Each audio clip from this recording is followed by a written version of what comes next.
कर्नाटका, तेलंगाना, उड़ीसा, महाराष्ट्र, हरियाणा को ऐसे प्रदेश हो जिन सपनों के साथ भारत का निर्माण हुआ था, भारत की स्वतंत्रता के लिए जो सपने देखे गए थे, देश में संविधान के लागू होने के बाद जो उम्मीदें, जो अवसर पैदा होंगे सोचा गया था, आज भी देश की एक बहुत बड़ी आबादी उन अवसरों से वंचित है। दुनिया में जब इतिहास में चर्चा होती है तो इतिहास एक पढ़ने का, समझने का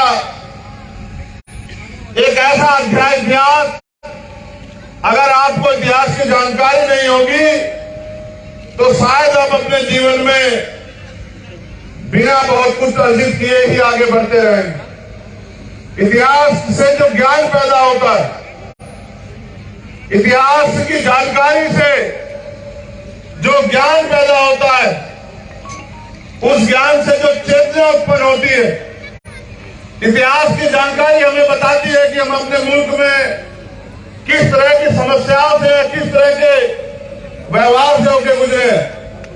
तो भारत का इतिहास ये कहता है कि भारत चंद्रगुप्त मौर्य का देश, भारत सम्राट अशोक का देश है, और वो सब हमारे पूर्वज हैं जिन्होंने, जिनके राज में देश अखंड भारत हुआ करता था।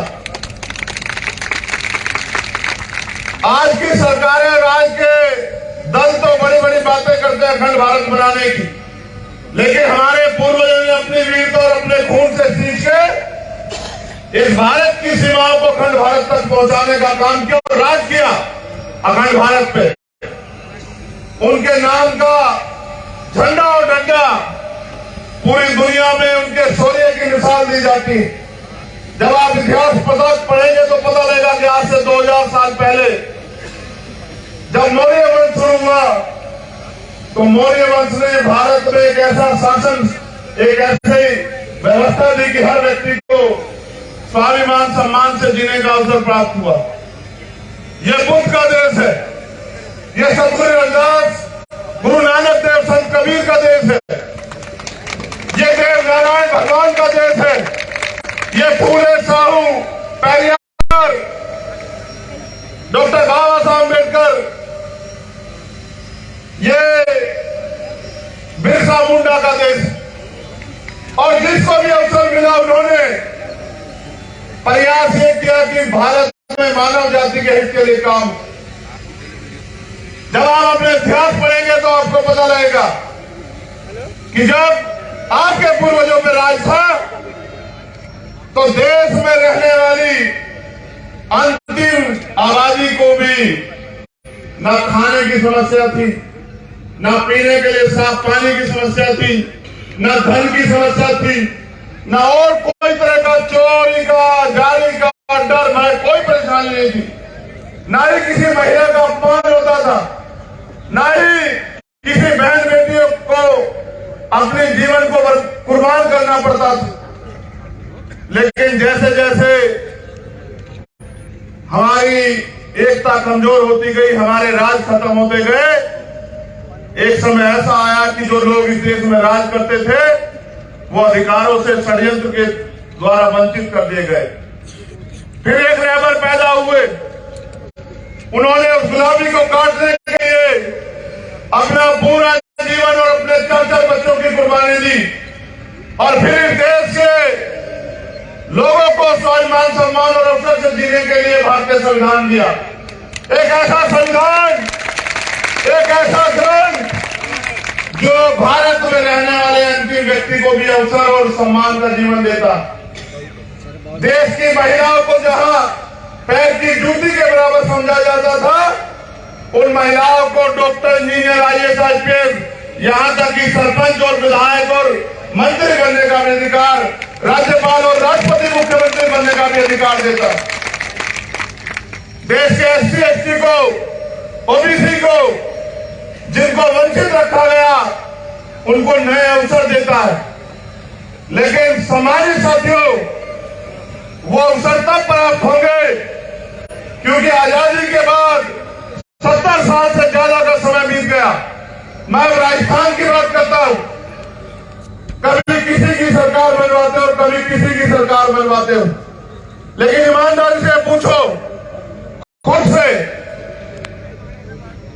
कि क्या आज भी आपको इंसानों जैसा स्वाभिमान, सम्मान और अधिकारों के साथ जीने का अवसर राजस्थान में प्राप्त हो रहा है? क्या बताओ? मैं अगर घटनाओं का जिक्र करूंगा तो मेरा सीना छन्नी होगा, तो आपका भी सीना बिना छन्नी में नहीं रहेगा। आपको जितेंद्र मेघवाल याद होगा कि मूछे रखने पे उसको अपनी जान जो है कुर्बान करके कीमत चुकानी पड़ी। आपको इंदर मेघवाल याद होगा जिसको मटकी से पानी पीने पे अपनी जान देकर जो है कीमत चुकानी पड़ी। आपको उन प्रकार याद होगा कि न्याय न मिलने पे उस मेरे छोटे भाई ने जो है अपनी जान कुर्बान कर दी, सुसाइड की, और मुझे पत्र लिख के कहा कि भाई मेरा अंतिम संस्कार आप आके करना। अगर मैं याद दिलाऊंगा तो आपको कार्तिक भी याद आएगा कि किस तरह से मेरे भाई की हत्या हुई, हत्यारे आराम से चैन से घूम रहे हैं, और जिनको न्याय दिलाना चाहिए, जिनको न्याय देना चाहिए उन सरकारों को, वो सरकारें उन विधायकों की और उन नेताओं की सुरक्षा बन के खड़ी हुई है। ऐसे राजस्थान में जी रहे हो आप लोग। मैं अगर घटनाएं बताऊंगा तो शाम हो जाएगी। यहां बैठा एक नौजवान खुद से पूछे क्या आजाद भारत में आपको स्वाभिमान, सम्मान और हक अधिकारों के साथ जीने का अवसर मिलना चाहिए, नहीं मिलना चाहिए? बताओ। क्या आप जब मेहनत मजदूरी करते हो और बाबा साहब अम्बेडकर ने राज्य व्यवस्था करने के लिए आपको वोट का अधिकार दिया, तो फिर आपकी जवानी, आपका संघर्ष अंगड़ाई क्यों नहीं ले रहा? याद करो, इतिहास पहले राजे महाराज तलवार भालों से, घोड़े हाथियों में, ऊंट पे बैठ के युद्ध होते थे, जाने जाती थी, तब जाकर राज्य व्यवस्था परिवर्तन होती थी।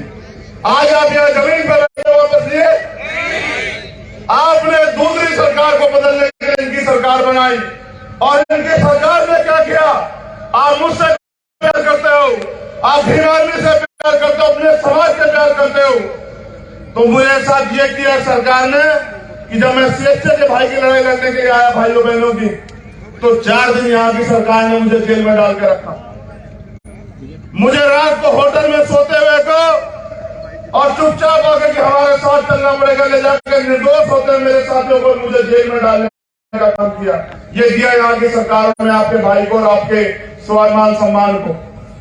जब मैं यहाँ जालौर की घटना में, पाली की घटना में आता हूं तो मुझे एयरपोर्ट पे बंद कर लेते हैं। 12-12, 14-14 घंटे में यहाँ खून के आंसू रोके निकल जाता हूं वापिस, इस उम्मीद के साथ कि एक ना एक दिन तो मेरे लोगों के दिल में आग उठेगी और वो इन निकम्मी बहरी सरकारों के भरोसे लेना छोड़ के अपने अंदर दम पैदा करके अपने दम पे यहाँ खड़े होने का काम करेंगे। उनके लिए कोई बड़ी बात नहीं है, लेकिन जिन्होंने अपनी माँ बहनों में देवियां देखी हो, जिन्होंने अपने बुजुर्गों में, अपने भाइयों में अपना भगवान देखा, उनको तो तकलीफ होनी लाजमी। मेरा सीना छल लिए कोटा संभाग के मेरे साथियों, मैं जिम्मेदारी आपको देने के लिए आया हूं कि आजाद भारत है, हमें अधिकार है, हम इस देश में गुलामी का जीवन जीने के लिए पैदा नहीं हुए मेरे साथियों। हमें गुलामी की गड़ियां काटनी पड़ेगी। सम्मानित साथियों, जब हम वोट के जरिए दूसरों की सरकार बना सकते हैं, क्यों नहीं बाल मानता? क्यों आपके खून में वो ताकत पैदा करना और अपने भाई की इज्जत की रक्षा करना चाहते तो आना 12 फरवरी को, और ऐसा जन सैलाब निकल के आया शोषितों का। राजस्थान तो वो धरती है जिस धरती के संघर्ष की कहानी पूरी दुनिया में लिखी जाती है। राजस्थान तो वो धरती है जो रेतीली बंजर भूमि से जो है अनाज पैदा करके अपना पेट भरती है। ये हमारे संभागों की पहली रैली है। इसके बाद माननीय प्रभारी जी और अध्यक्ष जी और तमाम टीम के नेतृत्व में अन्य जगह भी जो है रैलियां होंगी। मैं तो आपसे अपील करने के लिए ये अपील पहले से दोहरा दे रहा हूं कि आपको याद रहे कि जिस दिन जयपुर का बुलावा आएगा, मैं सिर्फ आपको बुलावा देने के लिए आया हूं कि जिस दिन स्वाभिमान, सम्मान और हक अधिकार और अपने वजूद को बचाने के लिए जयपुर में सभा होगी, उस दिन आप में से कोई घर न रहे और जो यहाँ आया है वो कम से कम 10-10 साथियों को जयपुर लेके आने का काम करे। मेरे हाथ मजबूत करोगे नहीं करोगे बताओ। एक और बात का जवाब दो। हमारे लोग बड़े सीधे सच्चे लोग हैं। देखो गौर करना, मैंने अपने नेता अपने आदर्श मान्यवर साहब काशीराम से सीखा कि एक जाति एक समाज से हम लोग कामयाब नहीं हो सकते हैं। हमें जातियों को जोड़ के भाईचारा पैदा करके और एक दूसरे के लिए खून देने जैसी जो है प्यार और विश्वास को पैदा करना पड़ेगा। ये उनके इतिहास के बारे में बताया, मैं गौरवान्वित हूं कि एक ऐसा इतिहास हमें हमारे महापुरुषों ने अपने खून से सींच के दिया। ये जहां बिजोलिया किसान आती है, लेकिन मेरे लोगों को समझना पड़ेगा जो बात मैं आपसे कह रहा हूं। मांगने सिर्फ भीख मिलने के अधिकार छीनने पड़ते हैं। मेरे गुर्जर समाज के लोगों ने, मैंने मध्य प्रदेश में अधिकार यहां भी कह रहा हूं, यही राजस्थान की धरती पर उनके खून से होलियां खेली। अगर अपने इतिहास और अपने वजूद को बचाना, अगर वास्तविकता में भूप सिंह गुर्जर और विजय सिंह पथिक और कोतवाल धन सिंह गुर्जर के सपनों को पूरा करना है, अगर वास्तविकता में चौधरी चरण सिंह और सर छोटू राम के सपनों को पूरा करना है, और अगर बाबा साहब अम्बेडकर के सपनों का भारत बनाना है, तो आज नहीं तो कल आपको एकता बनाकर एक दूसरे के लिए क्या किया है? क्या आपने मेरे लोगों को स्पेशल नौकरी दी, SC ST OBC के लोगों को? क्या आपने उनको पढ़ाई में बहुत अवसर दिए? आपने उनको बड़ी बड़ी जमीनें दी काम करने के लिए? क्या आपने उनको जमीनों बिजनेस करने के लिए लोन दिया? क्या आपके पास कोई ऐसी नीति है कि पढ़ने के लिए विदेश भेजते हो बच्चों को? क्या आपके पास मेरे समाज की तरक्की के लिए कोई नीति है?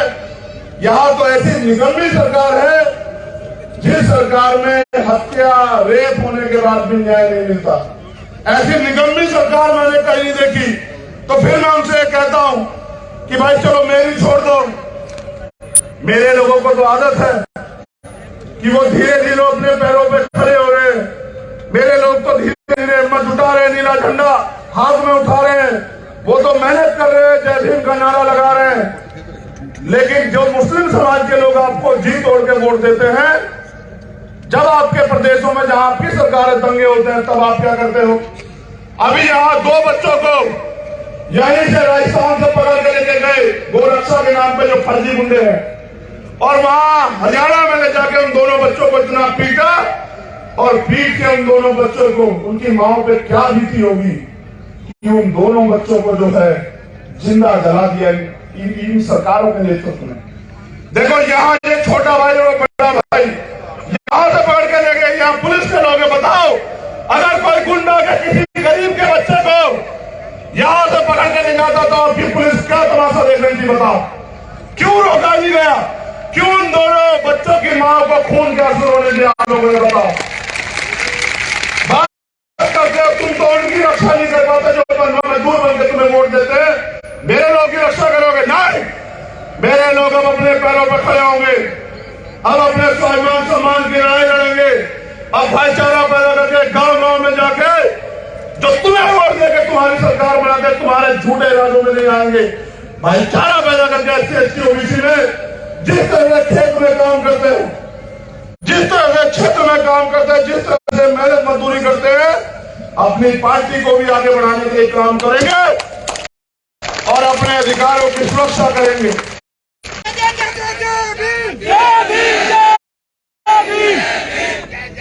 ये आजादी की तीसरी लड़ाई है साथियों।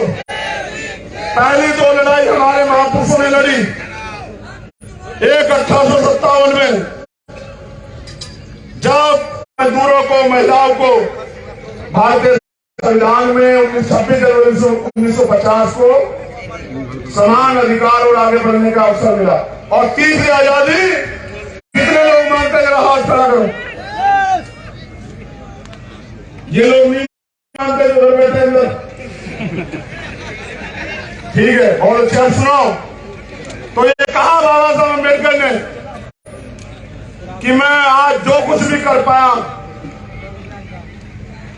तमाम तरह के अपमान, अन्याय, आरोप और अपने 4-4 बच्चों की कुर्बानी देके मैं जो भी स्वाभिमान सम्मान के अधिकारों की लड़ाई लड़के जो कुछ भी आपको दे पाया, इस कारवां को जहां तक भी लेके आ पाया, इसके लिए मैंने सारी कीमत चुकाई।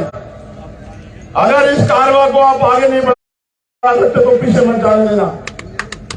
आज ये बताओ, बाबा साहब अम्बेडकर ने जो संविधान में अधिकार दिए वो एक एक करके खत्म किए जा रहे हैं। उनके बच्चों को तकलीफ नहीं हो, जिसकी जितनी संख्या वाली उसकी उतनी हिस्सेदारी, संख्या के आधार पर आरक्षण देश में मिलना चाहिए। उसको देने के लिए जातिगत जनगणना की जरूरत है। अगर वास्तविकता में यहाँ की सरकार इन वर्गों के लिए कुछ करना चाहती है तो उसको जातिगत जनगणना करवानी चाहिए, नहीं करवानी चाहिए? आप में से कितने लोग चाहते हैं जातिगत जनगणना हो? चलो, बहुत बढ़िया। ये बताओ, इस सरकार में तमाम तरह की, आज मुख्यमंत्री ने बजट के समय कहा जो भर्तियों में घोटाला करेगा हम कानून बना रहे हैं उसके खिलाफ। पिछले 4 साल में मुख्यमंत्री नींद में देखा, पिछले 4 साल में, अब तो चुनाव आ रहा है, देखो ठगने के लिए इंतजाम किया है। जादूगर साहब कह रहे हैं कि जादू चलाऊंगा और इन लोगों को लूटूंगा।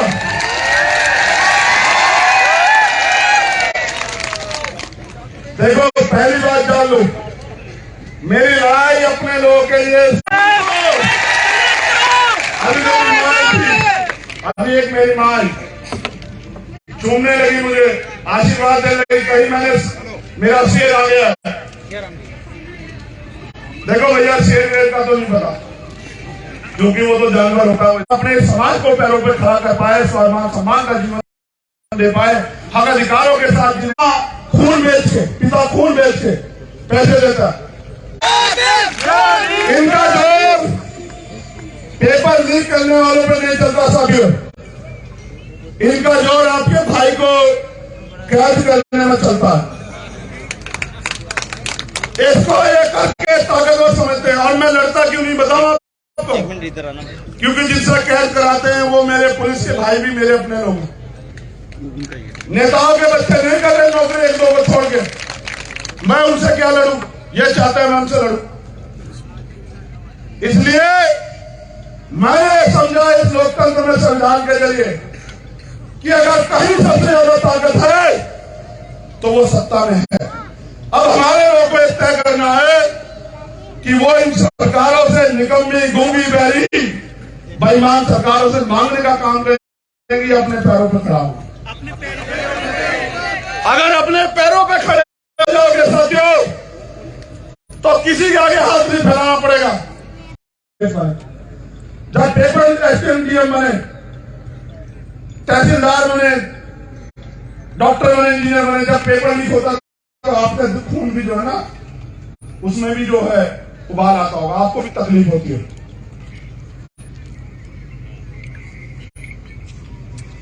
हमारे लोग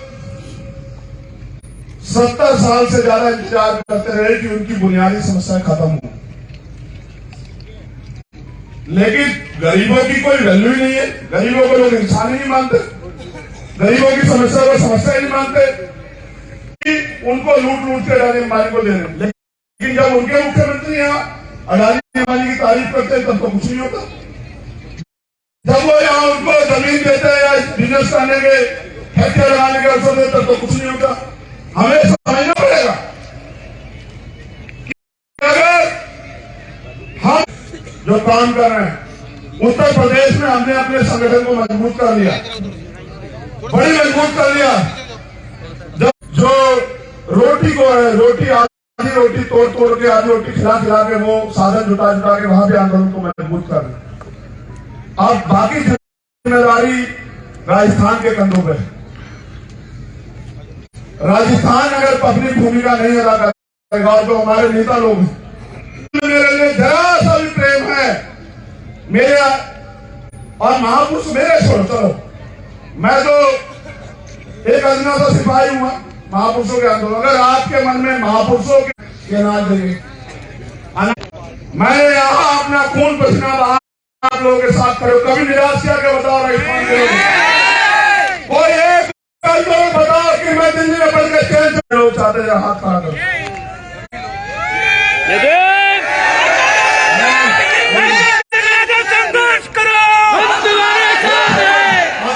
बहुत कांटे पे आगे बात, उनकी आवाज जब निकले तो सरकारों की दरख्तें काटनी चाहिए, सरकारों की काटनी चाहिए। ये भेड़ बकरी जैसी आवाज मत सुनाया करो मुझे, ये आवाज नहीं दी मैंने आप लोगों को। अब मैं ये कह रहा हूँ क्योंकि समय हो गया मेरे जाने का, मैं आपसे कहना चाहता हूँ कि आप लोग अपने पैरों पे खड़े होने के लिए तैयार हैं। मैं आपकी इतनी मदद करता हूँ, बहुत जरूरी बात, क्या आप नहीं चाहते आपके घरों में रोजगार पहुंचे? कितने लोग चाहते हैं? जरा हाथ उठाओ। आप लोग नहीं चाहते कि जो ये बंजर भूमियां पड़ी है ये आपको खेती करने के लिए मिले, आप इनको तैयार करो। चाहते आप नहीं चाहते कि ठेकेदारी में आरक्षण व्यवस्था लागू होकर आप लोगों को आगे बढ़ने के अवसर मिले? आप लोग नहीं चाहते कि जो संविदा के जरिए अपने लोगों को भरा जा रहा है, बैंक लोग भरा जाए? आप लोग नहीं चाहते बहन बेटे के साथ जो अन्याय अत्याचार अपमान होता है खत्म हो? इस तरह कार्यकर्ता बन के काम करो। बताओ समाज में भाईचारा पैदा करोगे नहीं करोगे? बताओ यहाँ से अपने बीच के लोगों को जयपुर भेजने आगे तो हमारा नेता इस बात का ध्यान रखे, हमारी बहनों माताओं को पुष्पों बिठा कर। लेकिन आप बताओ ये जो अपमान का जीवन हमारे लोग जी रहे खत्म होना चाहिए नहीं होना चाहिए? सिर्फ पहले माता बताएंगी ये अन्याय अत्याचार का जीवन खत्म होना चाहिए नहीं होना चाहिए? बताओ माँ बहनों, क्या आप हमारे साथ हो? बताओ माँ बहनों, क्या आपको हमारे ऊपर भरोसा है? भरोसा है। फिर ऐसा ना हो कि कोई चंद पैसे और सुविधा दे दे और आप लोग भटक जाओ, ऐसा तो नहीं होगा। याद रखना मेरी बात को, नौजवान साथियों, जिन अधिकारों के लिए आप सरकार से मांग करते हो ना, इस प्रदेश में भी वोट आपका सबसे ज्यादा है। उन अधिकारों को आप देने वाले बन जाओगे अगर अपने आप वोट की ताकत को समझ लो। अपने एक एक वोट को हमारे प्रत्याशी के समर्थन में देना और जयपुर जितने गुलाम बताओ कितने लोग आओगे? बताओ हाथ उठाओ। नहीं, एक मिनट,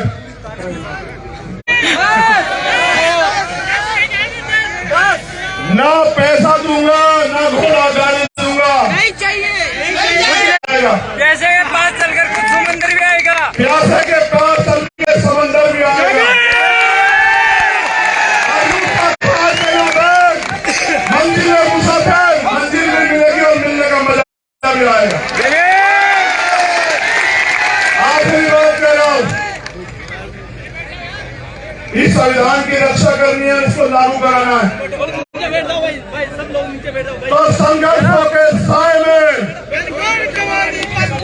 घनघोर जवानी बनती है और इतिहास उधर झुक जाता है जिसको जवानी चलती है। आपकी जय हो, आपके आंदोलन की जय हो, आप सबके लिए मंगल कामनाएं। जय भीम, जय भारत।